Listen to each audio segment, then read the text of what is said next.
এই যে ব্রিজ, এই ব্রিজটা যখন তৈরি করা হয় তখন এটার খরচ হিসেবে জনগণের কাছ থেকে 10 বছর 20 বছর এই পাশ থেকে যখন যায় গাড়িগুলো, তখন এই গাড়ির থেকে আদায় করা হয় 10 টাকা 20 টাকা।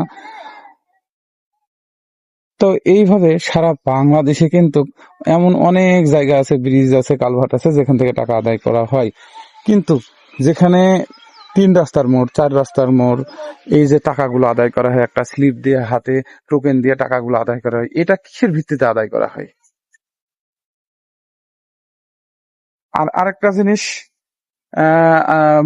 আপনারা মনে রাখবেন যে পৃথিবীতে কেউ কোনোদিন আসলে 2 টাকা মানুষকে স্বেচ্ছায় বা এমনিতেই দেয় না।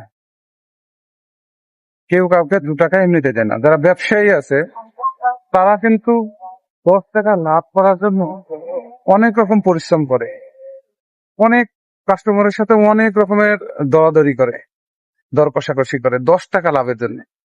আবার অনেক সময় 10 টাকার জন্য তারা জিনিস দেয় না। যারা গাড়িওয়ালা আছে 10 টাকা ভাড়ার জন্য তাদেরকে অনেক দূর পর্যন্ত কিন্তু যেতে হয়। তো আপনি কি মনে করেন এই 10 টাকা 20 টাকা তারা স্বেচ্ছায় দেয়? ভয়ে দেয়।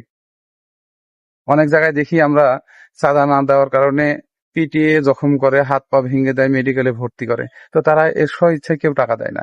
এ দুনিয়াতে ভাই কেউ কাউকে 2 টাকা স্বেচ্ছায় দেয় না, এটা মনে রাখবেন। তো এই জিনিসটা আসলে নেতাকর্মী যারা আছে তারা উস্কিয়ে দিয়েছে, এবং নেতার যারা চামচা আছে এই বিষয়টাকে আবার তারা সাপোর্ট করছে।